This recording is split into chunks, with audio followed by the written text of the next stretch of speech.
Hello. Today I'm just going to make a quick tutorial on just Flyff weapons modeling. Haven't seen any on YouTube or useful guides on rage form and stuff, so yeah.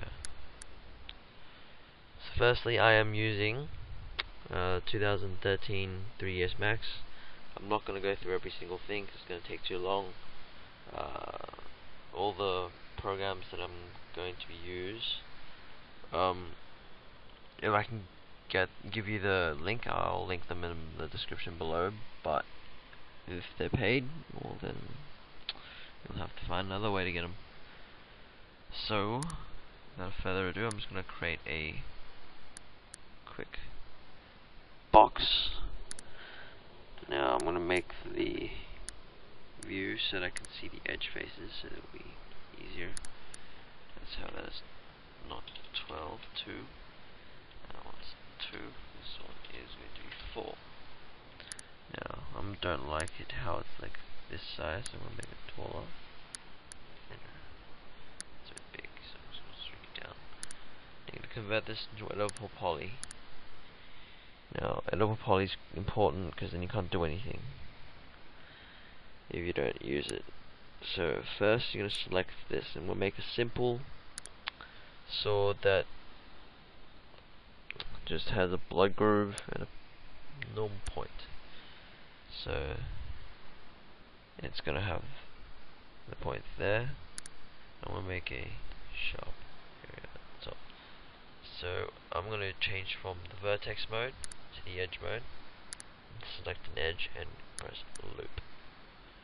And I'm going to use the scale and make it larger. I want to make this a bit wider. Alright, now we want a flat base, so we're going to select all the vertices at the bottom and press Z. Z axis makes it flat. So, yep. So now, you see how the vertices are like a W shape? We don't want that. We want these to be straight as well, so you press Z. That makes it a lot easier on you. So now I'm gonna be a little bit fancy with this, so I'm just gonna a little bit, not too much. I'm gonna select all these faces. Now we're gonna inset them. Inset, so just have another image. Let's get about there. That'll be fine. Let's make it a little bit thinner actually. So right there. I'm gonna select that. We need to press bridge. So we have a hollow blade. Now I'm gonna inset this a bit. Sorry, inset. We're gonna shrink it in so it has a little bit of a groove inside.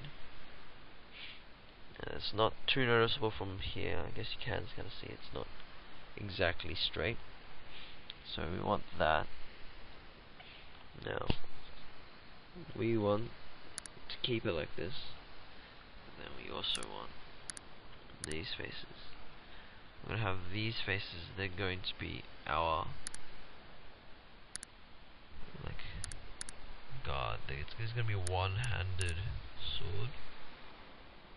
So I'm just going to select all these and press extrude. Extrude it down. So that is good for now. I'm going to select these faces again. Actually no, I'm going to select these 4 faces, inset them just a tiny bit, then extrude them again. Now what this does is gives us another platform to work on. So what we're going to do now is go back to vertex mode, select all of these and bring it down just a bit. When you do that, it extends it. Now we're going to go into a different view now, because I'm going to do a quick slice. Quick slice is not too accurate in the 3D view, so we're going to zoom it in. Just going to quick slice here, probably not straight, but it'll be straight on the X platform. So we want to press Z and it will just flatten it for us.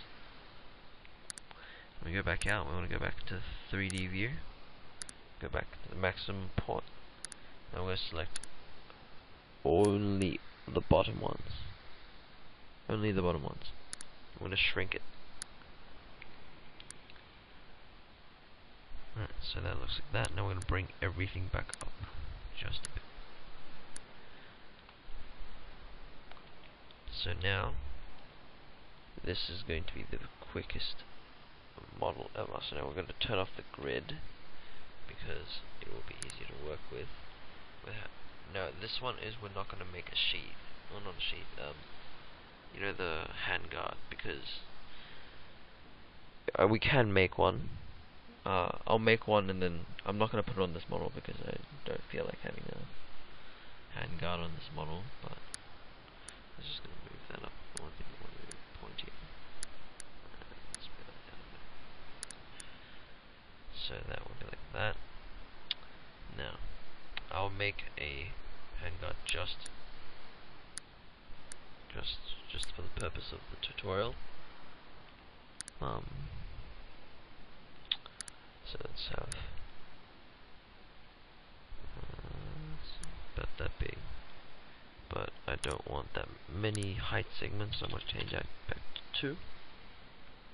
Now we want to zoom in on this and then turn it into an editable poly again. Now we want to select one side that we're going to work on and keep it. So this side I'm going to work on this side. So we're going to delete this side.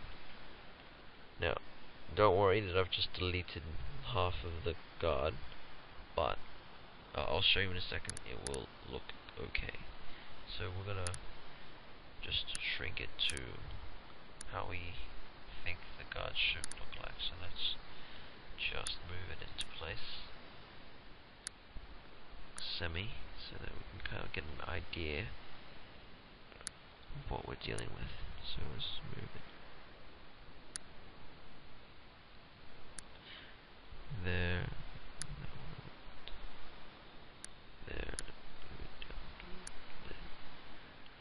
Now we're going to select this, and we're just going to convert it into a poly, just unhide selected. This will just make it so that the other objects will disappear while we concentrate on this, so we don't actually click it or it gets in our way. So just to make a very simple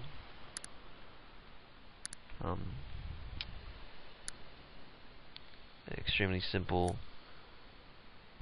handguard, I'm just gonna pull that out.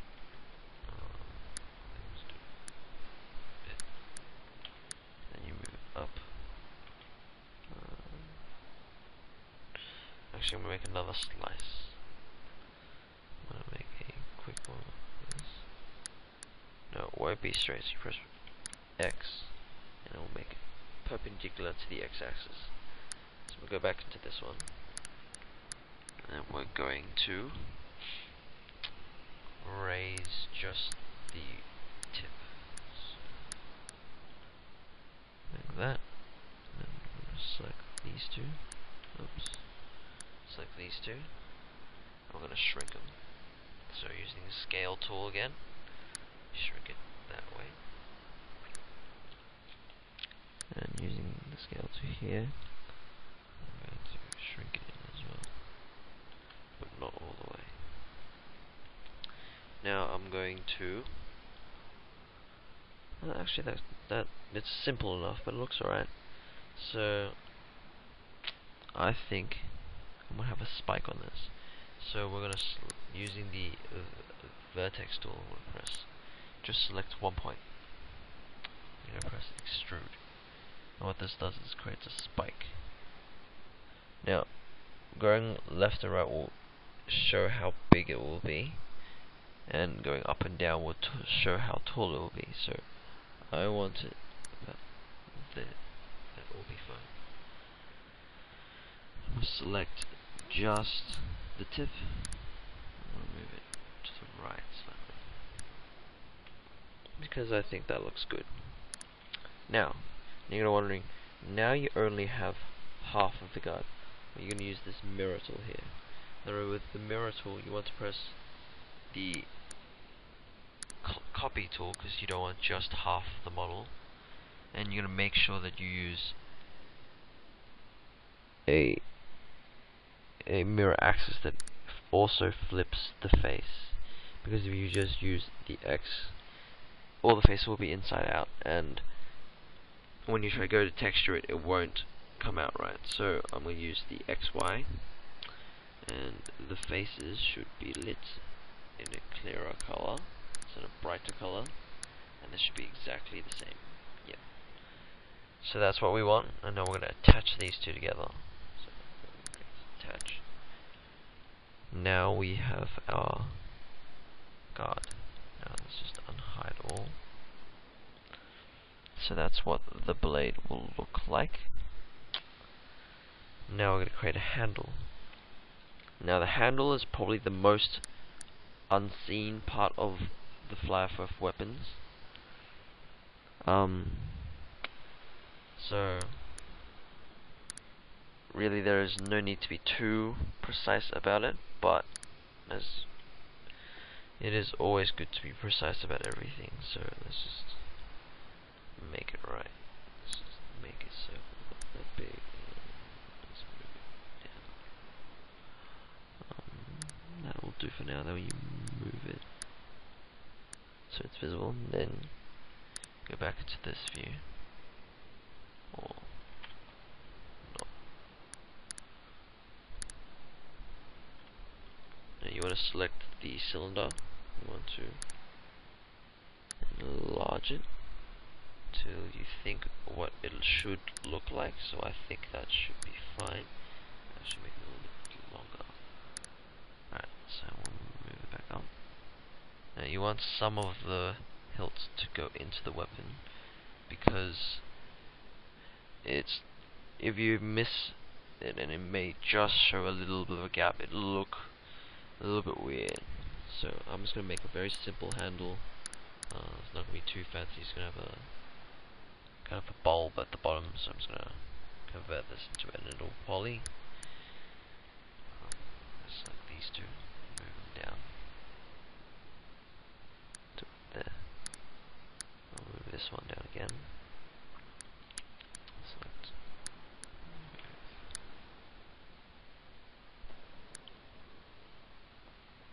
You want to zoom into it.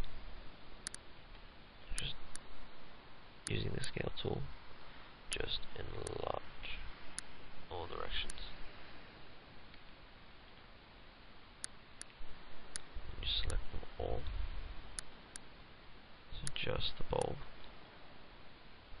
Let's move it down a little bit. And then I'm going to grab this. It's in the middle. I'm actually going to make a couple more cuts, because I think I'm going to make the inside look curved. Let's do that. Maybe more. Alright, so now you have to straighten them. So you want to go in, select just that ring, Z, that ring, Z, that ring, Z, that ring, Z. Now you also want to space them relatively even apart. But there. Let's move this one up a little bit. But there. That looks right. So now you select them all. Press the scale tool to scale it a little bit. Select the middle two, just scale it a little bit. Now, from a distance, you should be able to see a change in the size. I think I'll make this a little bit bigger. That's better. Now you have your weapon. Now I'm gonna, for the sake of the tutorial, I'm gonna make the whole thing together. I'm just gonna attach them all, and just you need to do this step. This step is very important. It's the UV unwrap. If you do not do this, the texture that you try to put on it will not come out right. Now, you want to select the polygon mode. Polygon mode is important. If you don't, it'll just kind of turn weird. So, you want to select all the faces, just Control A, and you want to just flatten map it. Yes. Now, it has neatly organized everything for you. Normally I don't change it if I don't need to. And I don't think I need to. Nope. Double check. No.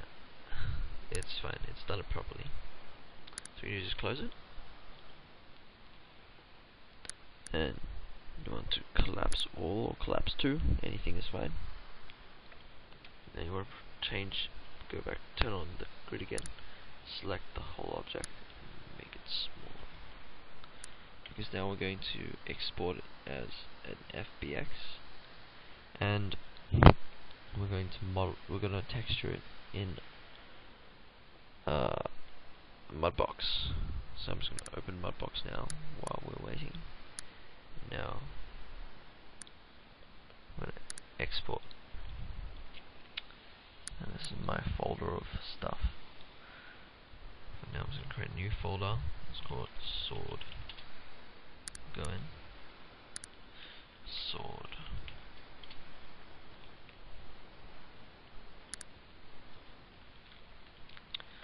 Now we don't need to bother about this for a bit. Now our Mudbox is opened up, and again this is a student version. So I'll now open our sword file. So the place you stored the FBX, and we'll open it. Now, remember how we shrank it? Well, when we shrank it, it still didn't make it small enough. So that is why we didn't close the window, so we can shrink it again. Just make it about that big. So let's move this in. Then you export, and it should be exactly where you kept it. So you just replace it. And remember, you want to keep turbo smoothing off if you're using this program. Turbo smoothing will just increase the amount of polys and not do very much. So yeah. So that's the model again. So now we're going to open. Just open the solid. Don't save. There we go. Much better. Now you can texture this as how you want. I'm just going to texture it pretty simply for the sake of the tutorial. So I'm just going to choose my metal shading stencil. So I like putting it at an angle. I don't like keeping it straight. So you get a projection tool. Just click it once. It comes up with paint layout. Open it.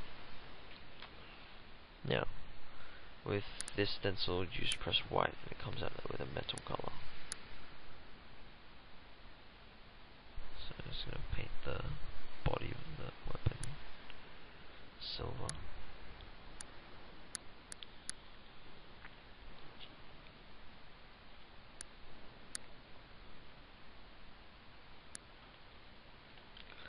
Now, if you were doing this properly, you would take more care and do it properly, but I am doing this just quickly, just as an example. So now I'm just going to select,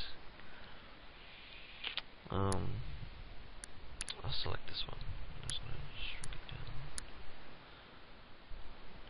I'm going to have the entirety of the middle section in there. Make sure the front view and just paint it on. Now, the easiest way is when you go into the projection tool, there's a mirror, local Y, depending on how you position the weapon.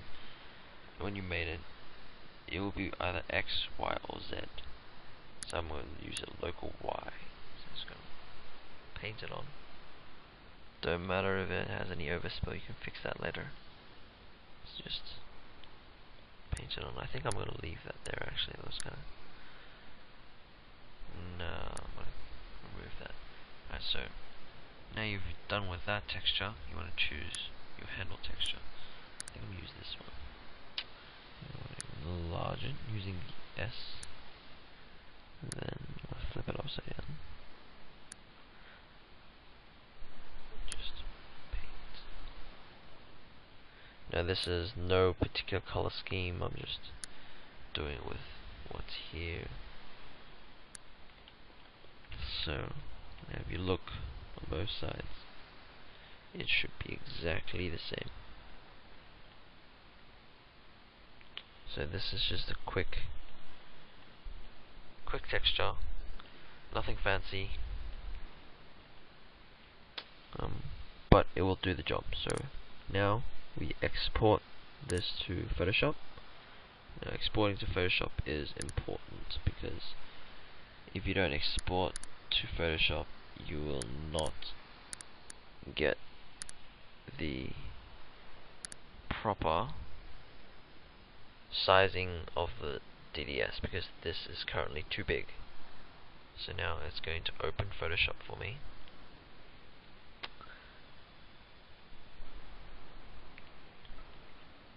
And you can also make minor color adjustments in Photoshop while you're there. But I'm just going to leave it because I'm happy with it. It's good. So as you see, all the textures have been done. It's got a color on all the wireframe. So what we're going to do is just press file. Sorry, image. I'm going to size. I'm going to just make it 512. 512 is the biggest that Flyff can handle. Obviously it's different for all games. This is a semi-general tutorial, so I'm going to keep it as 512. And I'm going to save as. Now you need the NVIDIA DDS extension for this, so yeah, so just save it and save. Now you have the texture for this weapon. You don't need those two anymore. Oops, that's my Facebook. Then you want to import the weapon, well, in our case this is Flyff, so Flyff would use the exact location and for the positioning of the weapon. So if you're using a directional weapon, you would use the leaf sword because it's a curved direction sword, but since ours is a symmetrical sword, anything is fine. So that's why I chose the Lusakas. Now he's going to scale it down to about the same size. You know, rotate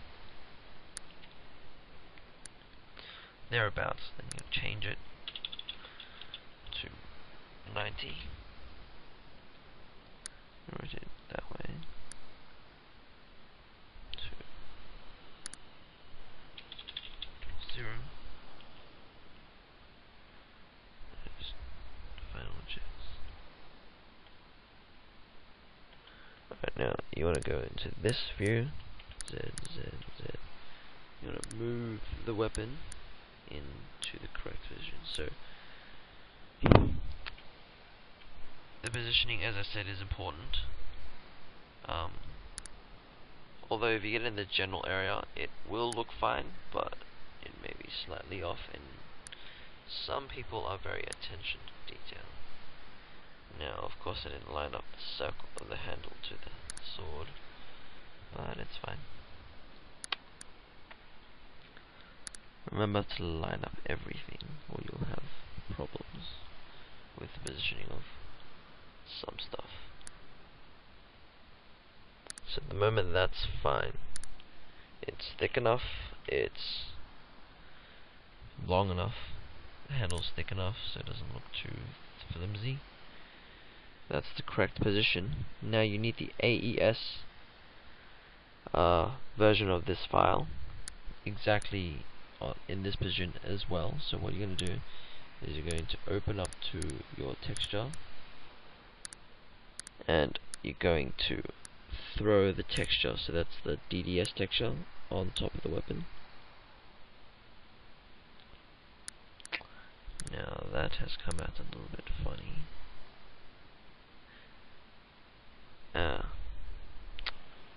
Right. So that's not what we wanted. Let's just open up the Photoshop file again.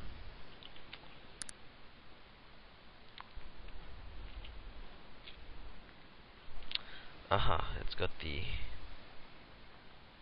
lines on it. Alright, so here's a better way to do it. When we were in not GIMP, Mudbox, save, just export it as it was. So I'm just gonna bring the two files back in, and I'll just show you what you're meant to do. So I'll open the sword again, and I'll just import this as, so go paint section, import layer, and that's not it, that's sword, the Photoshop layer as diffuse, and it isn't showing.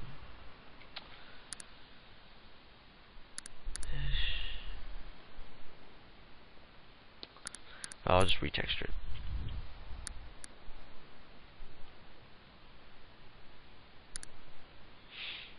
Alright, so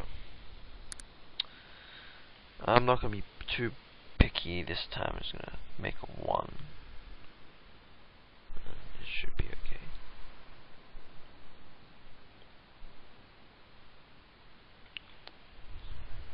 Yeah, I'm just going to make it. Not going to be too anything with this. Just going to make a 1 image texture because I can.